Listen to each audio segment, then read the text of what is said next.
अस्सलाम वालेकुम பேப்பர் ஒன்று போட்டு 10ஆம் ஆண்டுக்குரிய first term paper Jaffna paper உண்டு. அந்த பேப்பரை ஃபஸ்ட்டுக்கு எம்சிக்யூவை பார்ப்போம். எம்சிக்யூவை பார்த்துட்டு அடுத்த வீடியோவில் ஸ்ட்ரக்சரையும் எஸ்ஏயும் பார்க்கணும். நிறைய பேர் செஞ்சு அனுப்பியிருந்தீங்க, சந்தோஷம். இன்னும் நிறைய பேர் செஞ்சுட்டு அனுப்பாமல் வீடியோ அனுப்புங்கன்னு சொன்னீங்க. இப்போ வீடியோ செஞ்சு விடலை, இன்றைக்கு தான். இப்போ நம்ம பார்ப்போம், இதுக்குரிய விளக்கத்தை பார்ப்போம். கேள்விக்கு விட எடுக்கிற முக்கியம் இல்லை, நமக்கு தெரியும். அந்த கேள்விக்குள்ளால் எவ்வளோத்த படிக்கணுமோ நம்ம அவ்வளோத்த படிக்கணும். அப்போ தான் அந்த இன்னும் அதே மாதிரியான கேள்விகள் வரக்களை எங்களால் செய்யக்கூடிய மாதிரி. இல்லாட்டி நம்மளோட மார்க்ஸில் என்ன செய்யலாது, மார்க்ஸில் உயர்ந்த பெறுவரை எங்களால் எடுக்க முடியாது. முதலாவது கேள்வி என்னென்றால், விசைக்குரிய அடிப்படை கணியங்கள் சார்பான அலகு. இப்போ எங்கே வரக்கல இப்போ இதில் கொஞ்சம் யோசிச்சுப்பீங்க, என்ன அடிப்படை கணியங்கள் சார்பான அலகுண்டா என்ன அந்த ஒரு சின்ன தெளிவு வேணும்.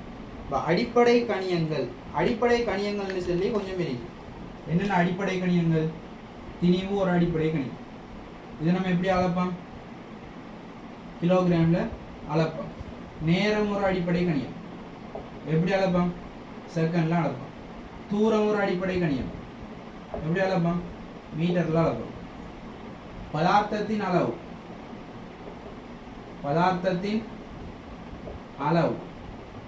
அதுதான் நம்ம சொல்லுவோம் என்ன, மோல். ஆறாவது யூனிட்ல, ஆறாவது யூனிட்டா ஏழாவது யூனிட்ல இது வரும், பதார்த்தத்தின் அளவு. இது அளப்போம், மூலில் அளப்போம். இப்படி சில அடிப்படை கணியங்கள் இருக்கு. இந்த அடிப்படை கணியங்கள் சார்பாக நியூட்டனுக்கு நம்ம எப்படி, அதாவது விசைக்கு நம்ம எப்படி அலகு சொல்லலாம்? நமக்கு தெரியும், விசைக்கு சர்வதேச அலகு என்னது? நியூட்டன். சரியா? பெஞ்ச கேட்டிக்கிறது என்ன? அடிப்படை கணியங்கள் சார்பான அலகு. அப்போ அடிப்படை கணியங்கள் சார்பான அலகுண்டா விசைக்கு என்ன? F7 MA. M என்னத்தில் அளக்க போகிறோம்? கிலோகிராம். ஆறு முடுகளுக்கு என்ன? MS - 2. அப்போ இந்த விடையை நம்ம கொடுக்கலாம் முதலாவது. அப்போ முதலாவதுக்கு எத்தனாவது விட? மூணாவது விட. பின்வருவனவற்றுள் தணிக்கல அங்கி அல்லாது. இப்போ அங்கிகளுக்குள்ள எப்படி பிரிக்கலாம்? தணிக்கலாங்கியல், பல்கலாங்கியல் இருக்குங்க. தணிக்கலாங்கியல் தான் இந்த அமீபா, கிளமிடோமோனஸ், மதுவம், பாக்டீரியா, அமீபா, கிளமிடோமோனஸ், யூக்ளீனா இதெல்லாம் என்னது? தணிக்கலாங்கிகள். பல்கலாங்கிகளுக்குள்ள வந்து என்ன? மனிதன் ஒரு பல்கலாங்கி, அதுவே காளான் ஒரு பல்கலாங்கி. இப்போ இங்கே என்ன கேட்டிருக்காங்க? தணிக்கலாங்கி அல்லாது. அப்போ என்ன? பல்கலாங்கியை கொடுக்கணும். அப்போ அதுக்கு விட என்ன? நாலாவது விட. ரெண்டாவதுக்கு நாலாவது விட. சரியா? அடுத்தது பாருங்க, மனித உடலின் திணிவு அடிப்படையில் அதிகளவு காணப்படும், அதாவது ஏறு வரிசை. மனித உடலில் காணப்படுற திணிவு ரீதியாக காணப்படுற மூலங்கள்ல ஏறு வரிசையில் ஒழுங்கு கேட்காங்க. இப்போ நமக்கு தெரியும், முதலாவது என்ன? ஒட்சன் எத்தனை வீதம் இருக்கு? 65% இருக்கு. அதுக்கப்புறம் என்ன வரும்? கார்பன். அதுக்கப்புறம் ஐதரசன். அதுக்கப்புறம் நைதரசன். இப்போ இங்கே என்ன வரிசை கட்டிருக்காங்க? ஏறு வரிசை என்ன? சின்னத்திலிருந்து போய் சீப்போம். அப்போ ஆக சின்னது என்னது? நைதரசன், அதுக்கப்புறம் ஐதரசன், அதுக்கப்புறம் கார்பன், அதுக்கப்புறம் ஒட்சன். அப்போ எத்தனாவது விட? மூணாவது விட வரும். அடுத்த கேள்விக்கு உங்களுக்கு எலபரேஷன்லேயும் அந்த இது போட்டிருக்கேன், லேசாக செய்கிற முன்முறை. இப்போ இது வந்து முதலாவது உதாரணம்ன்றதால நீங்கள் எல்லாரும் ஞாபகம் வச்சு இருக்கலாம். சரியா? இதுக்கு ஒரு மெத்தட் இருக்கு. இங்கே பாருங்க, ஃபர்ஸ்ட்டுக்கு என்ன செய்யணும்னு சொன்னால், குளுக்கோஸ்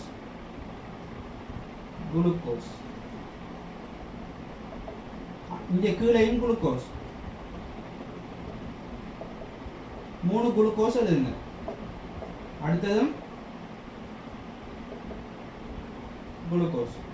இங்கே ப்ளஸ்ஸை போட்டு குளுக்கோஸ், ஃப்ரக்டோஸ், கலக்ரோஸ் அப்படி எழுது. குளுக்கோஸ் நம்ம பாடமாக்குற ஓர்டர் தானே, அப்போ நமக்கு லேசாக இருக்கும். குளுக்கோஸு,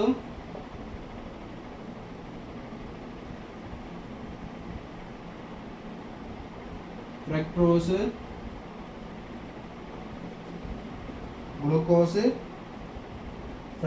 அடுத்து என்ன? கலக்ரோஸ். இந்தியால மால்ட்ரோஸ்,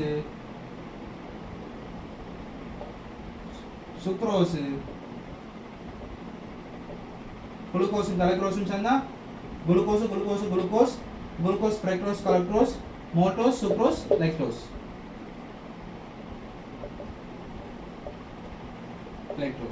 இப்படி இந்த உதாரணம் லேசவே இதில் சின்ன மெத்தட் ஒன்று இங்கே பாருங்க, 3 குளுக்கோஸ் எழுதுங்க சரியா ஃபர்ஸ்ட்டுக்கு. அதுக்கப்புறம் என்ன குளுக்கோஸ் ஃப்ரக்டோஸ் கலக்ரோஸ், அங்கால என்ன மோட்டோஸ் சுக்ரோஸ் லாக்டோஸ். நம்ம பாடமாக்குற ஓர்டர் தானே, புத்தகத்திலேயே அதே ஓர்டர். அப்போ அந்த ஓர்டர் இருக்கு. அப்போ இது இந்த தாக்கத்தை என்ன தாக்கம், ஒடுக்கல் தாக்கம்னு சொல்லுவோம். இந்த தாக்கத்தை என்ன சொல்லுவோம், ஒடுக்கல் தாக்கம். ஒடுக்கல் தாக்கம், ஒடுக்கல் தாக்கம் சரியா. இதுல என்ன அகற்றப்படும், இது அவ்வளவு மட்டும்தான் வரும், நீர் வரும் சரியா. நீர் வந்து அகற்றப்படும், நீரும் அகற்றப்படும். இது சும்மா மேலதிகமான விஷயம் சரியா. அப்போ முதலாவது கேள்வி கேட்டதுக்கு குளுக்கோஸோட இன்னொரு சேர்த்தா மோட்டோஸ் வருதான். இப்போ மோட்டோஸ் வருதுன்னா என்ன, அதுவும் ஒரு குளுக்கோஸாக இருக்கு சரியா. விலங்குகள உடல்ல வந்து சேமிப்புணவாக கார்போஹைட்ரேட் சேமிக்கப்படுற வடிவம் சரியா. முதலாவது உற்பத்தி செய்கிற வடிவம், அதுக்கு பிறகு கொண்டு செல்ற வடிவம், அதுக்கு பிறகு சேமிக்கிற வடிவம். மூன்றும் தெரிஞ்சிருக்கும். முதலாவது எப்படி உற்பத்தி செய்யப்படுது, உற்பத்தி எப்படி செய்யப்படுது, குளுக்கோஸாக உற்பத்தி செய்யப்படுது. குளுக்கோஸாக என்ன செய்யப்படுது, இதான் உற்பத்தி. எப்படி கொண்டு செல்லப்படுது,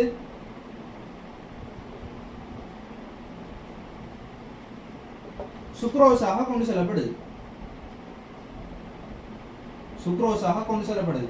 எப்படி சேமிக்கப்படுது, எப்படி சேமிக்கப்படுது, மாப்பொருளாக சேமிக்கப்படுது சரியா. குளுக்கோஸாக உற்பத்தி செய்யப்பட்டு சுக்ரோஸாக கொண்டு செல்லப்பட்டு மாப்பொருளாக சேமிக்கப்படுது. அப்ப இதுக்கு விட என்ன, சேமிக்கப்பட்ட வடிவம் நான் கேட்டியாங்க, அதுக்கு மாப்பொருள் வரும் சரியா. கிளைகோஜன் வந்து என்னது, விலங்குகளில் காணப்படுறது. அதே மாதிரி கைட்ரின் வந்து என்ன சார், கைட்ரின் பங்கசுகள கலைச்சுவர், பங்கசுகள கலைச்சுவரும் பங்கை, அதாவது புறவு படிப்பீங்க 11ஆம் ஆண்டில் படிப்பீங்க, 10ஆம் ஆண்டில் இருக்க ஏரியா பங்கை, அதில் கலைச்சுவர் வந்து கைட்ரினால் ஆக்கப்பட்டது. அடுத்தது ஒரு கணித்தல் கேள்வி போகிறான். ஆறாவது பாருங்க, 1250 கிலோகிராம் திணிவுடைய மோட்டார் வாகனம் ஒன்று 4 ms-1 சீரான வேகத்தில் பயணித்துக் கொண்டிருக்கும் போது அதன் உந்த பருமன், இயக்கத்தின் கடினத்தன்மை தான் அளவுதான் உந்தம். உந்தம் சமன் திணிவுதர வேகம். திணிவு எவ்வளவு, 1250 கிலோகிராம், 1250 கிலோகிராம். வேகம் எவ்வளோ, வேகம் எவ்வளோ, 4 ms-1, 4 ms-1. அப்போ எவ்வளோ, 5000 கிலோகிராம் மீட்டர் செகண்ட் -1 வரும் சரிதான். மிச்சம் 5000 கிலோகிராம் ms-1 வரும் சரியா. இது ஒரு சின்ன கணித்தல் கேள்வி. அடுத்தது பாருங்க, உராய்வு விசை பற்றிய பின்வரும் கூற்றுக்களை கருதுக. முதலாவது கூற்று, எப்போதும் பிரயோகிக்கும் விசைக்கு எதிராக காணப்படும். உராய்வு விசைன்றது என்னது, ஒரு தடை விசை, இயக்கத்துக்கு எதிரான விசை. உராய்வு விசைன்னா என்னென்ன ஞாபகம் வரணும், உராய்வுன்னா ஒன்று இது ஒரு தடை விசை. அடுத்தது என்ன, இயக்கத்துக்கு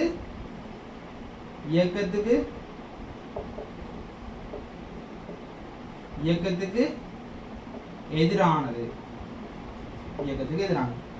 இப்போ பாருங்க, எப்போதும் பிரயோகிக்கும் விசைக்கு எதிராக காணப்படும், எப்போதும் இயக்க திசைக்கு எதிராகவே காணப்படும். கிடையாக தளம் ஒன்றில் காணப்படும் பொருள் ஒன்றுக்கு விசை பிரயோகிக்கும் போது மாத்திரம் உராய்வு விசை உருவாகும். அப்படி இல்லை, கிடைத்தளத்தில் மட்டும்தான் உராய்வு வரும் இல்லையே. இப்போ உதாரணமாக வாகனம் ஒன்று செல்லுது, உதாரணமாக ஒரு கார் ஒன்று ஓடுதுன்னு, ஒரு கார் ஒன்று வழியில் ஓடுது. இது மேற்பரப்போட தொட்டு கொண்டிருக்கும் அதனுடைய டயர். அப்ப இந்த துண்டுல என்ன செய்யும், உராய்வு இருக்கும். அந்த உராய்வுக்கு அந்த உராய்வை மீறுற மாதிரி இந்த என்ஜின் என்ன செய்யும், ஒரு சக்தியை கொடுத்து மீறி என்ன செய்யும், வேலை செய்யும். அதான பெட்ரோல் நமக்கு போகுது. அந்த பெட்ரோல் வந்து எதுக்கு பாதிக்கப்படும், எந்தெந்த உராய்வு, இந்த கிடை மேற்பரப்பால் ஒரு உராய்வு ஏற்படும். அந்த உராய்வை மீறுறதுக்கு உரிய சக்தியை பெறுறதுக்காக வேண்டி இது எரிஞ்சு ஒரு சக்தியை கொடுக்கும். அதே மாதிரி இது என்ன செய்யுது, வழியில ஓடுது. அப்ப வழித்தடை என்ன செய்யும், ஒரு உராய்வை உண்டாகும். அப்ப அந்த வழித்தடைக்கு எதிராகவும் அந்த வாகனம் செல்ல வேண்டிய தேவையை இந்த பெட்ரோல் என்ன செய்யுது, பெட்ரோல் எரிஞ்சு அதுக்குரிய சக்தியை வழங்குது. அப்ப கிடை மேற்பரப்பிட்டோடு தொடுகை பெற்றிருக்கின்ற போது மட்டும்தான் இந்த உராய்வு வரும்ன்றது பிழையான கூட்டு. உராய்வு பல வழிகளில் வருது. இங்க வழித்தடை ஒரு உராய்வா தொழிற்படும். நீர் பாய்களுக்குள்ள வந்து ஒரு பிசுக்குமை விசைன்றது அது ஒரு உராய்வா தொழிற்படும். இப்படி ஒவ்வொரு உராய்வு வந்து வித்தியாசமான விதங்கள்ல தொழிற்படக்கூடியதா இருக்கும். அப்ப சி வந்து வராது. சி வராதுன்னா பாருங்க, 2வது விட வராது, 3வது விட வராது, 4வது விட வராது, ஏயும் பியும் வரும். இப்போ அழகா என்ன செய்யலாம், எம்சிக்யூல என்ன செய்யணும், இப்போ நமக்கு எது சுவரா வராது, இந்த விட வராது. இப்போ உதாரணமா இப்போ 7வது கேள்விக்கு சி வராது என்று எங்களுக்கு தெரிஞ்சிட்டுனா விடையை போடுறது நம்ம அடுத்த கேள்வி போயிடலாம். இதுதான் டைமை சேவ் பண்ணுறதுக்குரிய மிக முக்கியமான மெத்தட் எம்சிக்யூ. சரியா? அடுத்தது ஒரு கெமிஸ்ட்ரி கேள்வி. மூலகம் ஒன்றின் குறியீடு என்ன, மூலகம் ஒன்றின் குறியீடு எக்ஸ் 27, அதாவது 13, 27. 13, 27. நம்ம அணுவன் 13 கண்டோடனே சில ஆக்கள் என்ன செய்வீங்க, உடனே அந்த ஃபார்ம்ல இருக்கிறார்கள் அதிகமாக பேப்பர்களை செஞ்சு இல்லை அதிகமாக அந்த ஆபத்து நட்டவனையை பாடமாக்கி ஆபத்து நட்டவனையை ஃபார்மில் வச்சுக்கிறார்கள். என்ன செய்வீங்க, 13 உடனே அலுமினியம் 2, 8, 3. அப்போ எத்தனாம் கூட்டம், 3ஆம் கூட்டம், 3ஆம் ஆவர்த்தனம், 3ஆம் கூட்டம், 3ஆம் ஆவர்த்தனம் சொல்லிவிட்டு விஷயத்தை முடிச்சிருவீங்க. சரியா? இப்போ என்ன கேள்வி பாருங்க, மூலகம் ஒன்றின் குறியீடு 13, 27 என தரப்பட்டுள்ளது. இதனை கொண்டு வினா 8க்கும் 9க்கும் விடையளிக்க. சரியா? எக்ஸின் வலுவளவு என்ன, வலுவளவுனா என்ன, ஈற்றோட்டு இலத்திரன்களின் எண்ணிக்கை, அதான வலுவளவு. உதாரணமா இது அட்டக அமைப்பை உறுதி நிலையை அடைகிறதுக்கு எத்தனை வரணும், இது 8 வரணும். என்ன, இது 8 வந்தா இது உறுதி நிலையை அடையும், அல்லது 3 கழிச்சுட்டா இந்த இதோட உறுதி நிலையை அடைஞ்சிடும். இப்ப எப்படி யோசிக்கணும்னா, இங்க 8 வாரத்துக்கு இன்னும் எத்தனை இலத்திரன்கள் சேர்க்கப்பட வேண்டும். இந்த ஈற்றோடு உறுதிநிலையை அடையணும்னா இது 8 வரணும். இந்த 8 வாரத்துக்கு இன்னும் எத்தனை இலத்திரன்களை சேர்க்க வேணும், 5 இலத்திரன்களை சேர்க்கணும். அப்படி இல்லை, இவரோட உறுதி அடைய செய்யறதுக்குண்டா எத்தனை இலத்திரனை வெளியேற்றணும், 3 இலத்திரனை வெளியேற்றணும். எது லேசி, 5 பேரை உள்ளுக்கு எடுக்கிற லேசா, 3 பேரை வெளியே அனுப்பிடுற லேசா, 3 பேரை வெளியே அனுப்பிடுற லேசி. அப்ப அந்த 3 தான் என்னது, வலுவளவு. விளங்கா, அந்த 3 தான் வலுவளவு. உறுதிநிலை அடைவது ஈற்றோட்டு இலத்திரன்கள் எவ்வளவு தேவை. சரியா? இந்த 3 வந்து இதுடைய வலுவளவு வரைக்கும். அப்ப அதுக்கு என்ன, 3வது விட வரும். சரியா? மூலம் எக்ஸின் ஆவர்த்தனம் மற்றும் கூட்டம் வழி. இப்படி பாருங்க, விருதில் எத்தனை இலத்திரன் இருக்கி, 3 இலத்திரன் இருக்கு. அப்ப 3 இலத்திரன் இருந்தா அது 3ஆம் கூட்டம். எத்தனை சக்தி மட்டங்கள் இருக்கி, 3. அப்ப எத்தனாம் ஆவர்த்தனம், 3ஆம் ஆவர்த்தனம். சரியா? 3ஆம் ஆவர்த்தனம். அப்படித்தான் இது பார்க்கணும். அடுத்தது பாருங்க, ரதர்போர்ட் முன்வைத்த கோல் மண்டல மாதிரியை திருத்தி வெளியிட்டவர் யார், ஜே தாம்சன், நீல் போர், கோல்ஸ்டைன், அடுத்து மெண்டலிவ். யார் வருவார், நீல் போர் தான் வருவார். அவர் தான் என்ன செய்யறார், வெர்னஸ் ரதர்போர்டால விவரிக்கப்பட்டதை இல்லை, இது இன்னும் வித்தியாசமா இருக்கின்றத நீல் போர் சொல்றார். ஜே தாம்சன் என்ன, ஜே தாம்சன் சம்பந்தமா தெரிஞ்சு கொள்ள வேண்டிய விஷயம், பிளம் புடிங் மாதிரி கேள்விப்பட்டிருப்பீங்க. பிளம் புடிங் மாதிரி அதை முன்வைத்தவர் தான் இந்த ஜே தாம்சன். யூஜின் கோல்ஸ்டைன் அவரோட பேர், ஜோன்டால்டன், அதான் அவரோட பேர் தான் இது. அடுத்தது திமித்ரி மெண்டலிவ் சம்பந்தமா உங்களுக்கு இருக்கு. 3வது யூனிட்ல நவீன ஆவர்த்தன அட்டவணை, நவீன ஆவர்த்தன அட்டவணையை கண்டுபிடிச்சவர் யாரு? டிமித்ரி மெண்டலேவ். இப்போ முதல் 10 கேள்வி. அடுத்த கேள்வியை பார்ப்போம். நியூட்டனின் 3ஆம் விதியுடன் தொடர்பு அற்றது. நியூட்டனோட இது நியூட்டன் அழகா தியரிலையும் சொல்லி தந்து அதே மாதிரி பேப்பர் கிளாஸ்லையும் சொன்னது. நியூட்டனோட 3ஆம் விதி. முதலாவது நியூட்டனோட 1ஆம் விதிக்கு என்ன உதாரணம்? கரம் பலகையில் கரம் இது சுண்டி விடுறது. அதேமாதிரி வாகனம் இயங்கி கொண்டிருக்கின்ற போதோ தடுப்பை பிரயோகிக்கின்ற போது நாங்கள் என்ன செய்யறது? முன்னோக்கி தள்ளப்படுறது. ஓய்வில் இருக்கிற வாகனம் திடீரென்று எக்ஸலரேட் ஆகும்போது என்ன செய்யப்படுறது? நாங்கள் பின்னோக்கி வீசப்படுறது. ஆசனப்பட்டி அணிஞ்சிருக்கு. இதெல்லாம் வந்து நியூட்டனோட 1ஆம் விதி. 2ஆம் விதி எம்ஏ பிரயோகம். 3ஆம் விதி ராக்கெட் பறக்கிறது. அது வரும் தாக்கத்தை, அதாவது ஒரு சுவரில் ஒரு பந்து எறிய வேண்டாம், நாங்கள் ஒரு தாக்கத்தை கொடுக்க அந்த சுவரால் மறுதாக்கத்தை பெற்று நமக்கு மாறி வரும். இப்படியான உதாரணங்கள் வந்து வரும். இப்போ இங்கே பாருங்க, நியூட்டனோட 3ஆம் விதியுடன் தொடர்பற்ற நிகழ்வுடன் தொடர்பற்றது. என்ன தொடர்பற்றது? இயங்கும் பேருந்துடன் தடுப்பை பிரயோகிக்கும் போது பயணிகள் முன்னோக்கி செல்லுது. முதலாவது விட பார்த்தோன்னே கீறினோடனே அடுத்த வழி போயிடலாம். அடுத்தது பாருங்க, ராக்கெட்டின் இயக்கம். ராக்கெட்டின் இயக்கம் தெரியும் தானே? அந்த தியரிலையும் தெளிவாகலாம் படுத்தணும். மாறி மாறி அதை கழிக்கிற அவசியம் இல்லை. ராக்கெட்டில் என்ன நடக்குது? ராக்கெட்டுக்குள்ள எரிபொருட்கள் தகனம் அடைஞ்சி என்ன செய்யுது? ஃபயர் ஆகி கீழே ஒரு தாக்கத்தை கொடுக்குது பூமிக்கு. பூமி ஒரு மறுதாக்கத்தை கொடுக்குது. அந்த மறுதாக்கத்தை பெற்றுட்டு என்ன செய்யுது? மேல் நோக்கி போகுது. அடுத்தது நீந்துறது. கையால் நீருக்கு ஒரு இதை கொடுக்கும், நீருக்கு ஒரு தாக்கத்தை கொடுக்கும். நீர் நமக்கு ஒரு மறுதாக்கத்தை தந்து நாங்கள் எங்களை முன்னோக்கி தள்ளுது. அது சுவர் ஒன்றில் பந்தை எரிந்து அது சுவரில் பட்டு திரும்புது. எல்லாம் தாக்க மறுதாக்கம். ஆகவே எத்தனாவது விட? முதலாவது விட வரும். அடுத்தது பாருங்க, குருதி உறைதலுக்கு அவசியமான விட்டமின் கணிப்பு என்பன முறை. குருதி உறைதலுக்கு அவசியமான விட்டமின் கணிப்பு என்பன முறையே குருதி உறைதல் தாமதமாதல். குருதி உறைதல் தாமதமாதல் என்னது? விட்டமின் விட்டமின் என்னது? Vitamin K. குருதி சோகை.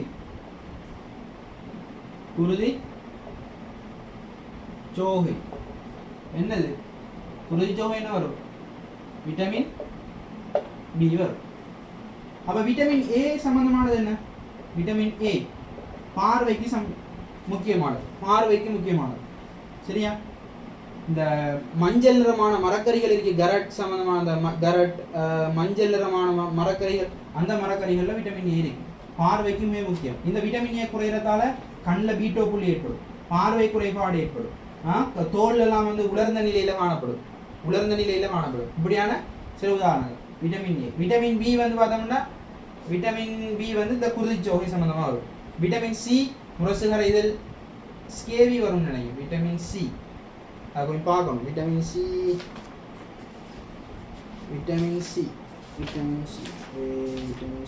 பார்ப்போம். முரசுகரைதல் ஸ்கேவி நோய், உள்ள குருதி பெருக்கு அது வரும். விட்டமின் டி வந்து சிறுவர்கள் எண்புருக்கி, ஒஸ்டியோபோரோசிஸ் அது வரும். ஒஸ்டியோ மலேசியா அதெல்லாம் வரும். சரியா?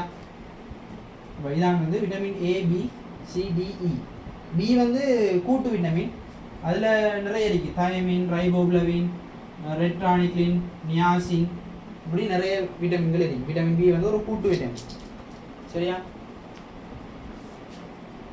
அப்போ இதில் குருதி உறைதலுக்கு அவசியமான விட்டமின் அப்போ விட்டமின் கே வரும். விட நீங்கள் பாருங்க, குருதி உறைதலுக்கு அவசியமான விட்டமின் உங்களுக்கு தெரிஞ்சாலே இந்த கேள்விக்கு விடையை குறித்து போயிட்டே இருக்கலாம். குருதி உறைதலுக்கு தாமதமாதல் என்னது? Vitamin K. அப்போ குருதி உறைதலுக்கு மிக முக்கியமானது என்ன? Vitamin K.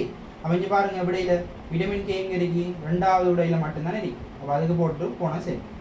சரியா? அப்போ இந்த கேள்வியில் குருதி உறைதலுக்கு அவசியமான கனியுப்பை நீங்கள் படிச்சுக்கணும். கல்சியம். சரியா? அதுக்கு பிறகு புத்தகத்தை பெரட்டி பார்க்கணும். கல்சியத்தில் என்னென்ன இருக்கு, வேறு என்ன கனியுப்புகள் இந்த குருதி உறைதலுக்கு சம்மந்தப்படுது, இது சம்மந்தமாக நீங்கள் புத்தகத்தை பெரட்டி ஆராயும். சரியா? அடுத்தது பாருங்க, ஒரு இடப்பெயர்ச்சி நேர வரை தந்திருக்காங்க. தந்துட்டு அதில் இயக்கம் பற்றி புரிதல். இடப்பெயர்ச்சி நேர வரை. இடப்பெயர்ச்சி நேர வரை கூட பரப்பு என்ன தரும்?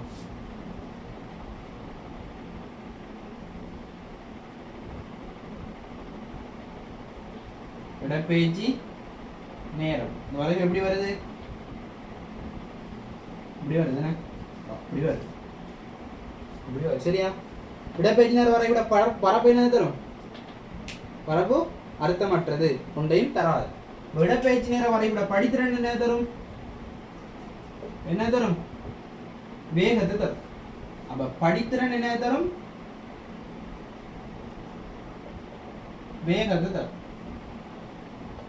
சரியா? இப்ப முதலாவது சீரான வேகம். சீரான வேகம் என்றால் நம்ம என்ன வழங்கணும்? படித்திறன் மாறப்படா. அதாவது சீரான வேகம்னா இப்படி இருக்கும். படித்திறன் எங்கேயும் இந்த தீட்டா, அதாவது நம்ம சொல்லுவோம் tan தீட்டா. படித்திறன் சமன்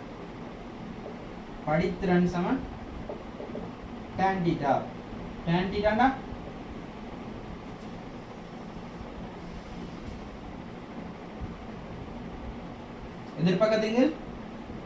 எதிர்பக்கத்தின் கீழ்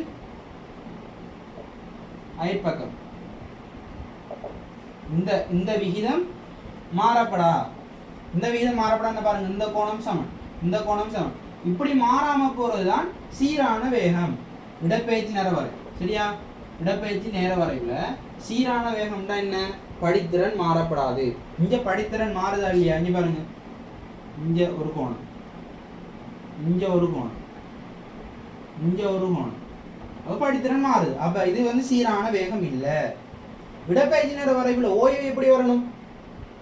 இடப்பெயர்ச்சி நேர வரைவுல ஓய்வு, உதாரணமா இது இடப்பெயர்ச்சி, இது நேரம்டா. இந்த துண்டை நம்ம என்ன சொல்லுவோம்? இடப்பெயர்ச்சி நேர வரைவுல ஓய்வுன்னு சொல்லுவோம்.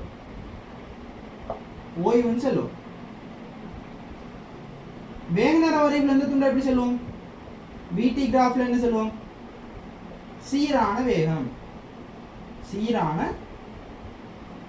சொல்லுவோம். சரியா? அப்ப இது என்னது? இடப்பெயர்ச்சி நேர வரைவுல இப்படி வரைவு வந்தா தான் ஓய்வு. இப்ப இப்படி வந்தா ஓய்வு வருமா? ஓய்வும் வராது. அப்ப முதலாவதுடையும் வராது, நாலாவதுடையும் வராது. சீரான ஆறுமுடுகள் என்ன? ஆறுமுடுகள்னா என்ன? ஆறுமுடுகள் சமன் வேக மாற்றத்தின் நேரம். வேக மாற்றம் என்ன? இறுதி வேகம் செய்ய ஆரம்ப வேகம். வேக மாற்றம் எங்க கூட இருக்கும்? வேக மாற்றம் எங்க கூட இருக்கோ அங்க ஆறுமுடுகள் அதிகரிக்கும். ஆகவே இங்க என்ன செய்யுது? ஒவ்வொரு படித்திறன் கூடுதுண்டா வேகம் என்ன செய்யும்? படித்திறன் கூடணும். இங்க பாருங்க, இந்த துணில இருக்கிற படித்திறனை விட இந்த துணில படித்திறன் பெருசி. படித்திறன் பெருசினா வேகம் பெருசி. சொல்லுங்க, வேகம் பெருசினா வேக மாற்றம் என்ன இருக்கும்? பெருசா இருக்கும். என்ன? இறுதி வேகம் செய்ய ஆரம்ப வேகத்தின் நேரம் தானே ஆறுமுடுகள். இறுதி வேகம் என்ன செய்யும்? பெருசா போகுது. ஆரம்ப வேகம் அது மாறாது. ஆரம்ப வேகம் என்ன? அது ஆரம்ப வேகம் என்ன? இதுல இந்த வரைக்கும் ஆரம்ப வேகம் என்ன? 0 என்று நான் சொல்லுவேன். சுகர செல்வன் 0. ஏன் 0 என்று சொல்லுவேன்? நீங்க பாருங்க, ஸ்டார்ட் பண்ணக்கல நேர அச்சோட ஒட்டுன மாதிரி அந்த வரைவு வருது பாருங்க. அதாலதான் நான் ஆரம்ப இடப்பெயர்ச்சி ஆரம்ப வேகம் 0 என்று சொல்றேன். ஆரம்ப வேகம் 0 என்று சொல்றதுக்கான காரணம் என்ன?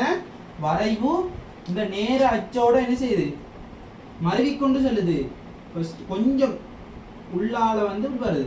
ஆகவே என்னது?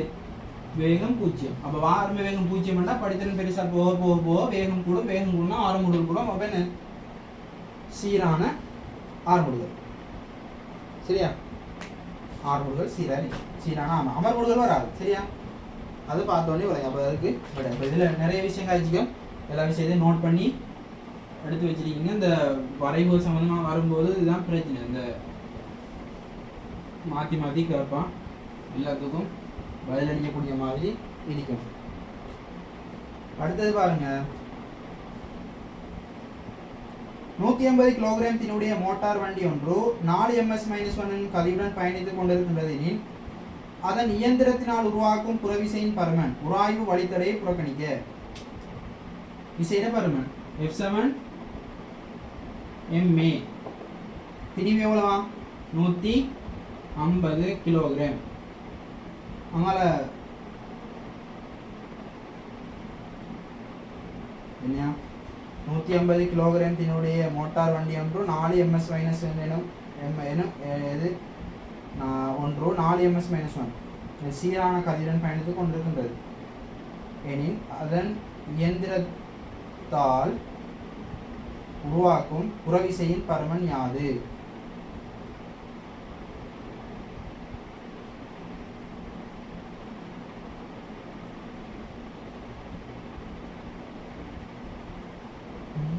நூற்றி 150 கிலோகிராம் தினுடைய மோட்டார் வண்டி ஒன்று 4 ms- வெள்ளனும் சீரான கதியுடன் பயணித்துக் கொண்டிருக்கின்றது எனின் அதன் இயந்திரத்தால் உருவாக்கப்படும் புறவிசையின் பருமன் யாது? புறவிசையில பருமன் யாதுன்னு விசை சமன் என்ன? திரிவுதர 6 முடுகள்.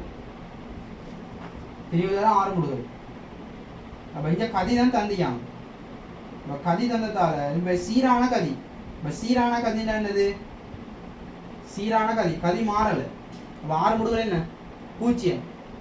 6 முடுகள் 0. 6 முடுகள் 0 என்ன? F சமன் 0 மாதிரி. சரியா? இப்போ உந்தம் என்ன வரும்? உந்தம் திரிவு தர வேகம் 150 தர 4 போட்டு பெருக்கிட்டோம்னா 600 நியூட்டன் வரும். இது என்னது? உந்தம். அவன் என்ன கேட்கான்? விசை. விசை வந்து 0 இருக்கு. என்ன சீரான வேகம் மாதிரி இருக்குதான். அடுத்தது 15வது கேள்வி பாருங்க. பின்வரும் கூற்றுக்களை கருது. அனைத்து மூலக அணுக்களிலும் நியூட்ரன் காணப்படும். சரியா? அனைத்து மூலக அணுக்களிலும் நியூட்ரன் காணப்படுமா? பெரும்பாலான காணப்படும் போட்டிருக்கீங்க. சமதானிகளை கணக்கெடுக்க மாட்டீங்க. சமதானிகள் என்ன? H11 H12 H13 திரித்தியம் துத்தேரியம் புரோத்தியம். சரியா? இதுல பாருங்க. இதுல நியூட்ரன் 0 என்ன? இதுல நியூட்ரன் 0. அப்ப நியூட்ரன் எல்லாத்துலயும் 0. எல்லாத்துலயும் என்ன? நியூட்ரன் காணப்படும் என்றது அது புலியான கூற்று. அப்ப ஏ வராது.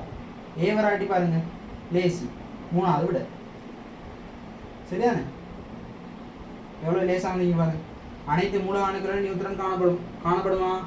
இங்க ஹைட்ரஜன் சமதானியில் H11க்கு நியூட்ரன் என்ன செய்யாது? காணப்படாது. அடுத்த கேள்வியை பாருங்க. அடுத்தது வந்து அந்த விட பி பார்ட். அணுக்கள்ல எப்போதும் புரோத்ரன் எண்ணிக்கைக்கு இலத்திரன் எண்ணிக்கை சமனாக காணப்படும். புரோத்ரன் எண்ணிக்கை சமன் இலத்திரன் எண்ணிக்கை சமன் அணுவன். இதெல்லாம் சமனாரி. அடுத்தது நியூட்ரன் எண்ணிக்கை மாறுபடுவதனாலே சமதானிகள். சமதானிகள் ஒரே அணுவனையும் வேறுபட்ட திணிவெண்களையும் கொண்ட ஒரே மூலகத்தின் அணுக்கள்.